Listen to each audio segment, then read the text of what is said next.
All right, straight away, because with Jupiter in Aries now, we have to be honest with people so they understand where we are going with things straight away. So what's with the portrait mode, right? Why am I not moving forward with the landscape mode and starting off this year looking like someone who cares about what they're doing? Well, it's because with Jupiter in Aries now, this will allow you to zoom in on my prominent supraorbital ridge so I can browbeat you with my astrological ideas. When in the sign of Aries, the wisdom of Jupiter presides over the brain, eyes, ears, and nose. So right now, when we get that bright idea in our head, or hear the call from our higher spiritual master yodeling in our ears, saying, "Yo, stop fiddling with your yo-yo," because with Mars in Gemini retrograde, we love to fiddle with our yo-yo.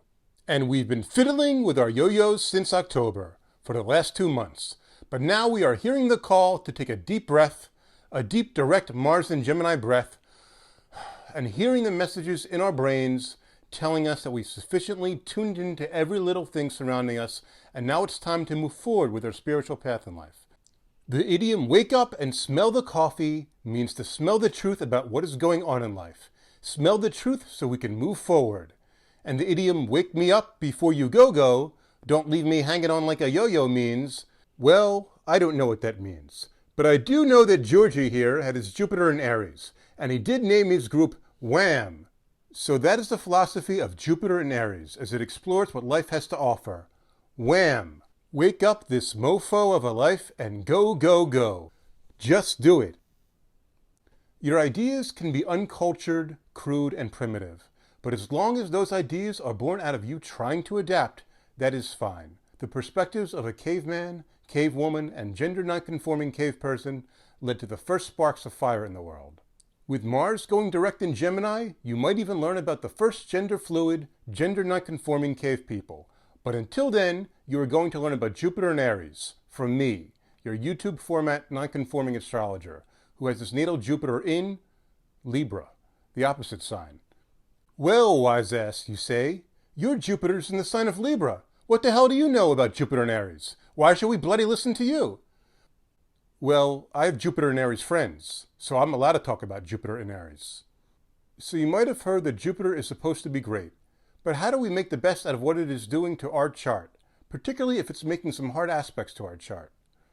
The planet Jupiter, more than anything, is about learning and accepting, and when it is in the sign of Aries, it is about the first thing we learn, the first ideas we see, or hear, or conceive of. And the first thing I want to teach you is that oppositions in astrology are not inherently bad. In fact, there are no aspects that are inherently bad.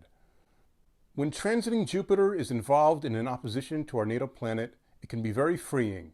It allows us to experience our natal planet from another side.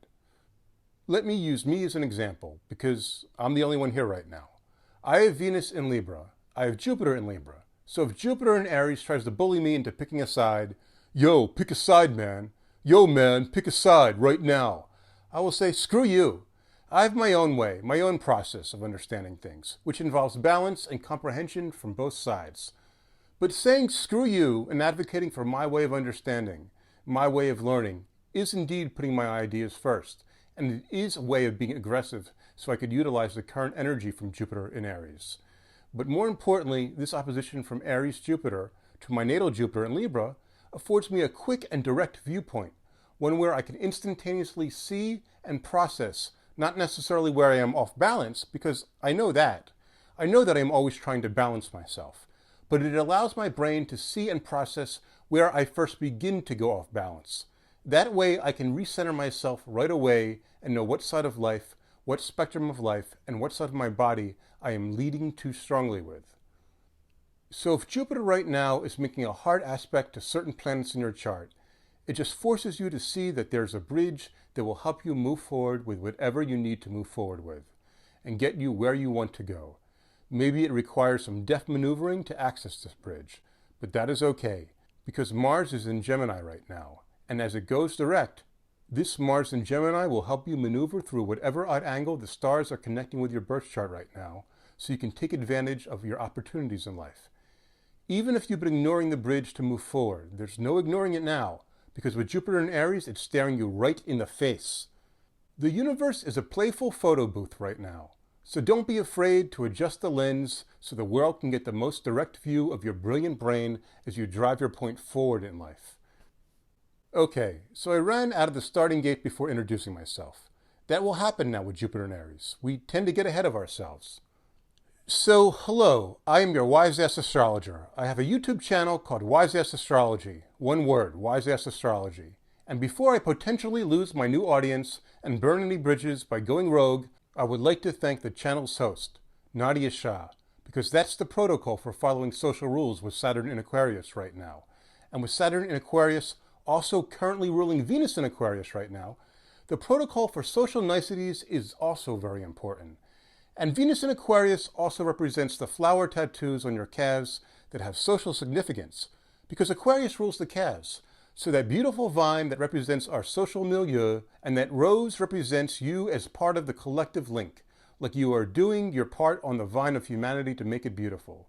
So again, I want to thank Nadiya, because with this current Venus in Aquarius transit, she is doing her part in trying to make the collective vine of astrologers beautiful right now, structuring their videos on our main page, offering fans a chance to win a free reading with this astrologer or that astrologer. With Saturn and Venus in Aquarius right now, all this foundational support and love for the collective of astrologers is great. That's what's going on right now with Venus.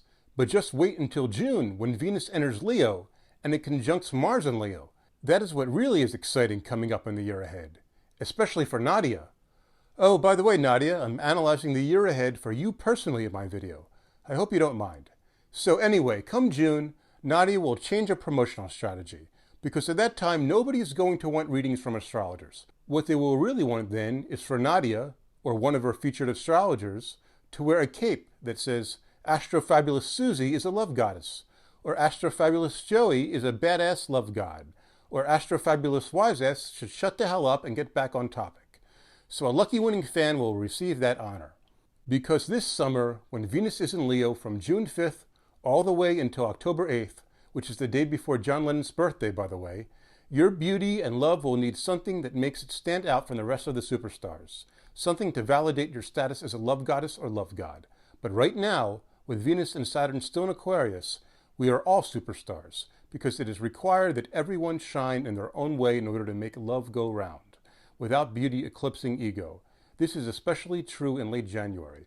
But come June, one lucky contest winner will be informed that they are indeed the most beautiful. Don't you worry. Nadiya will come through for her fans. She's not Southwest Airlines. And I suppose I should run this promotion by Nadiya at some point so she's in the loop about what's going on. So thank you, Nadiya.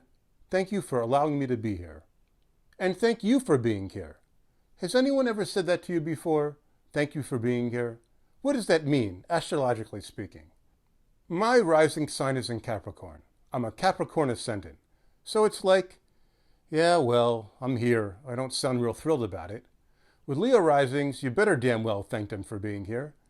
Taurus risings say, but I'm happy to be here. I don't plan on going anywhere. And Scorpio risings say, you don't know why I'm here, and don't tell anyone that I was here. Now, there's more to it than that, of course. You have to take into account the ruler of the Ascendant, too. As little enthusiasm as I'm showing for being here, making it appear that nobody thanked me for showing up, Saturn, the ruler of my Capricorn Ascendant, is in the 9th house in Libra. So obviously there are some people who have graciously and politely thanked me for being here. It's just that they're all aliens from outer space, places far, far away. So I guess that's how I arrived here. So keep that in mind while watching this video. Oh, and here's a tip. If someone ever thanks you for being here in person, look to see if they have any natal planets in their 7th house, or transiting planets in their 7th house. So Nadiya called me up about doing this video. She calls me up on the old telefono, the old rotary ones, and she's got a cigar in her mouth, and she's looking over the astrology charts of all the recent winning racehorses, the Wiseass ones, like she usually does throughout the day. And she says to me, okay, Wiseass, what do you got? And I reply, Mars in Gemini and Jupiter in Aries. What do you think of when you think of Mars in Gemini and Jupiter in Aries? She asked. Coke-snorting boxers. My audience are a bunch of coke-snorting boxers, Wiseass. Well, that's news to me. How was I supposed to know that? And how am I supposed to know how to do a proper Ontario accent? I think Americans try to hit it too strong and it ends up sounding like a British Columbia thing, or an Irish Newfoundland thing. But back to what I was saying. I think this new year is much, much newer than other new years, because Jupiter just entered Aries and is being ruled by Mars in Gemini, a Mars which is going direct after being retrograde for a long while.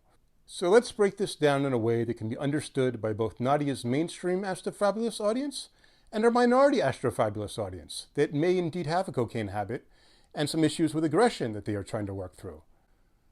Everything is being driven by Saturn in Aquarius in the sky right now. It's the final dispositor for all of the planets. It's ruling and driving Mercury in Capricorn. Mercury in Capricorn is ruling and driving Mars in Gemini. And Mars in Gemini is ruling and driving Jupiter in Aries. Saturn in Aquarius is also ruling Venus in Aquarius right now. Which means we are going to start by laying down some Saturn in Aquarius rules and guidelines with some Wiseass service announcements. All right, all you boxers, all you tough fighters in life, I know you want to knock out your problems with that Mars and Gemini energy in your hands right now, but don't engage in domestic violence. This is serious. With Mercury going direct in Capricorn, we have to be aware of how Mars and Gemini does get physical with the hands. It's just a part of that Mars and Gemini handsy energy. That's the reality of it. Mercury in Capricorn is aware of realities, but it's also aware that it can't make excuses for things. So it has to be responsible with the Mars and Gemini hands right now. And with Jupiter in Aries, learn about the importance of a healthy brain and learn how to avoid taking unnecessary hits to the head. And don't develop a cocaine habit when trying to keep up with things. Now Nadiya is saying, no, that is not going to happen. I promise you that. My students and superstars don't develop cocaine habits to keep up with my classes. I know that. I wasn't saying that. I'm not talking about your students and superstars directly. What are you saying, Wiseass? And who are you talking about? Nadiya says. I'm saying that with all this newfound knowledge your superstars have, because they got their hands on all kinds of different info from your classes and funneled up your fun and informative lecture series straight to their brains, and now they're feeling like a superstar, and the rest of the world can't keep up with them now, because Jupiter and Aries gave them a head start. And now everyone else has to compete with their knowledge, because now they all have this knowledge and all these brilliant ideas going forward. Non-cocaine driven brilliant ideas, I must add, and the rest of the world has to keep up with them. And quite literally, and I'm being serious here, Mars in Gemini will use anything it can get its hands on to activate the nose, ears, eyes, and brain through Jupiter and Aries. So with all this new knowledge that your superstars have, Nadiya, it is important that other people don't get their hands on harmful drugs and shove them up their nose in order to keep up with your superstars. So superstars, be responsible and tell others not to do cocaine to keep up with you. It's not good for the nasal membranes, but it is especially bad for the heart.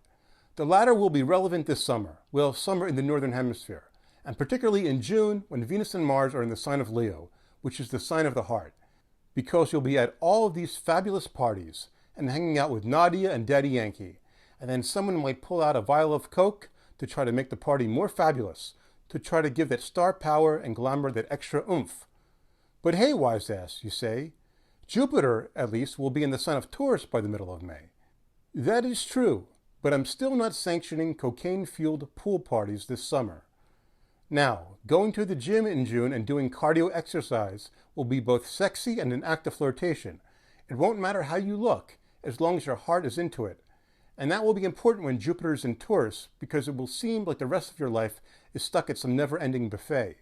All right, so what are some responsible things and creative things we can do now instead of white lines, boxing, and groping complete strangers?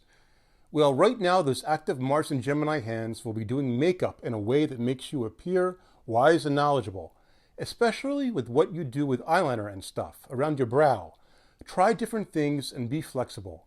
If you have your 9th house in Gemini and Mars is transiting your 9th house in Gemini, don't be afraid to try a fusion of things from different cultures. And don't worry about cultural appropriation, because if you mix things up, you can make it your own.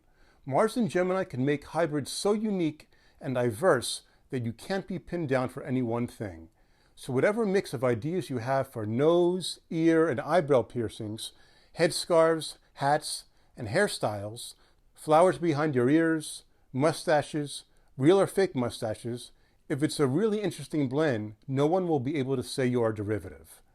Wear your halo on your head like a fashion-forward, wise-ass teenager. Brush your hair in a new and interesting way. Massage your scalp when you have to reset your sense of direction. And deeply breathing in aromas, fragrances, and pheromones right now can be a very powerful thing and really stimulate your brain. Get your hands on the latest things that can open up your brain's perspective, as long as these things are safe. So remember, Saturn in Aquarius is all about following rules. Mercury in Capricorn is about strictly communicating those rules. Mars in Gemini is about what actions are being updated, what activities are going on right now. And Jupiter in Aries lets people know there is a new sheriff in town, a new Wiseass in town. The combination of Saturn in Aquarius, Mercury in Capricorn, and Mars in Gemini really is the placement of a boxer. The physical activity with the hands and lung stamina of Mars in Gemini, to be sure, but also launching up from your calves with Saturn in Aquarius, crouching down with your knees with Mercury in Capricorn, and changing eye levels with Jupiter in Aries, and especially with an uppercut punch, where you bend your knees and launch upward out of your heels. So on this note, let's segue into what the metaphor punching up means in a social context. Punching up means to make jokes about our oppressors and those living in an ivory tower that are ignorant about many aspects of the human condition. We make jokes that are considered punching up in order to bring them back down to earth. And punching down is making jokes about people who are vulnerable and in a difficult spot in life. When the downtrodden really are victims in the world, and without any malice, that's easy to recognize. That's a no contest. It's not even a thought to fight them. Now look, sometimes we are struggling in life and trying to work our way up, trying to work through a wide variety of things that are part of the human experience. And sometimes we have people trying to drag us down, insecure people who don't want us to overcome our obstacles. And when it looks like we are turning the corner and making progress, they'll pick fights with us because they want us to retaliate and make us out to be a villain. And sometimes people make us out to be something we are not because they don't see our struggle, because we are quiet about it. We seem to be doing very well in life, but we are quiet about the things we have worked through. So people make assumptions about us. They think that because we don't open up about what we are going through, that we must be arrogant and insensitive. And they hurl insults at us, trying to lure us into a fight with them, taking that angle to work out their repressed anger. And we've been aware of all of this, because with Mars retrograde in Gemini, we've been getting jabs from all angles, trying to bob and weave out of harm's way. We are trying to work through our issues, and some recognize our efforts and respect us for doing that. But we still have to stay humble, even as overcoming obstacles leads to self-belief, because if we don't stay humble, our opponents will try to take it upon themselves to humble us. Work through your problems and attain a new level of mastery every step of the way so you can reach a higher standard in your craft. But stay humble throughout the process. Be aware of how hard you work to achieve your skill level and focus on the challenges that await you in order to reach the next level. But as you work your way up, don't get distracted and be critical of people you deem to be lazy and incompetent. That's the lesson of Mercury in Capricorn. With the Mars in Gemini and Jupiter in Aries, we fight to be winners in life, trying any tactic available in order to work through our obstacles. But with Saturn in Aquarius, it's not a fight to entertain people. It's not a fight to show off what we've overcome. It's not a spectacle or primetime boxing match in Las Vegas. With Jupiter in Aries now, we learn so much about the brain. And it really is optimal to have our brain function to be as good as possible. Getting hit in the head is not good for the brain. Even if professional fighting and other competitive sports do present some interesting mental challenges and do stimulate mental processing.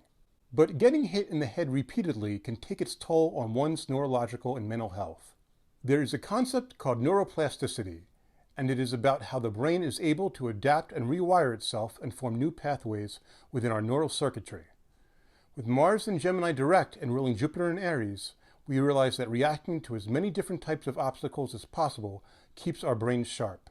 So if you take away nothing else from this video, take away this: neuroplasticity, neuroplasticity, neuroplasticity. Here is some green slime that Nadiya got for me at the dollar store. With Mars in Gemini going direct now, just imagine your hands molding your brain like this green slime here, and your mind will know how to navigate any situation it is faced with. Usually I begin to wrap up my videos by doing the weekly moon transits. My mom had both her natal sun and natal moon in the sign of Cancer, so I know that the weekly moon transits can be really important, especially for those with their natal sun in Cancer. Now, Nadiya suggested that I go through people's sun signs, but I don't know, and I think I could read between the lines and figure out what she is really saying. I think she is saying that since I am a man, I have no right to comment on the lunar sensitivities as they change throughout the week, especially because the moon rules the sign of Cancer, which rules the breast, and it is not my place to comment on how the sensitivity of breast changed throughout the week. But I am, however, allowed to comment on the sun sign of each of our viewers and tell them how great they are and how much they will shine in the next few months. I don't know. But to all of Nadiya's 8 male viewers, because maybe a couple of them have their natal Mars in Cancer, right? And they have been waiting for their Mars return, damn it. It's just been teasing them with Mars hanging out in Gemini for the last 6 months. And they are waiting to have their Mars go back into Cancer. These guys are just waiting to get turned on by having their nipples played with. And with Jupiter in Aries now, and possibly squaring their Mars, their brain is getting ready to explode. I mean, they're getting really impatient. So to those male viewers with Mars in Cancer, relief will finally start to come at the end of March. My dad has his natal Mars in the sign of Cancer. So Dad, if you're watching this, I don't know if you are. I know we never talked about this, but I know you like having your nipples played with. Okay, so as far as sun signs go, Jupiter in Aries doesn't have time for advice for each and every sign. It's just basically, you're great, you're here on Earth to shine, now go shine. Wham! Just do it. But I will say to Gemini sun signs, I know Mars has been in your sign for a really, really long time, all the way back to August, and all the distractions from the holiday are still hanging over your head. I mean, back in the day, the biggest distraction for you might have been the holiday toy Tickle Me Elmo, but that's not trending anymore. So you poor Geminis have had Mars retrograde in your sign, and the trending game has been Tickle Me Gemini, where you have been treated like a toy. Tickle Me Gemini has been a game where sadistic Capricorns have been tickling Geminis until their heads are ready to explode. And with Jupiter in Aries now, it seems like everyone's head wants to explode.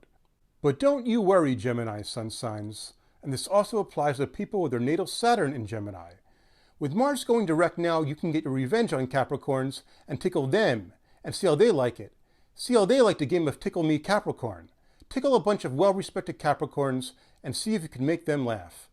Alright, so I usually find some astrological reason to talk about my obsession with the Beatles in every video, as you might be able to see in the background. But this week, I also want to mention that the great boxer Muhammad Ali's birthday is on January 17th, the day before Mercury goes direct. He would have been 81. His sun was in Capricorn, and his Saturn, which was his sun's ruling planet, and Mars were in Taurus. He hung in there for a very long time when it came to challenges, both in life and in the ring, and as Mars in Taurus calmly and patiently took action by refusing to join the army in the late 1960s. Even though at that time it meant sacrificing his boxing career that he had worked hard to build up. He did have his moon, Venus, and Mercury in Aquarius, and he was a humanitarian. And with his Aquarius Mercury both ruling and trining his Jupiter in Gemini, it made him somewhat of a free-flowing humorous poet, who also certainly knew how to use his hands. He would say, "I float like a butterfly and sting like a bee."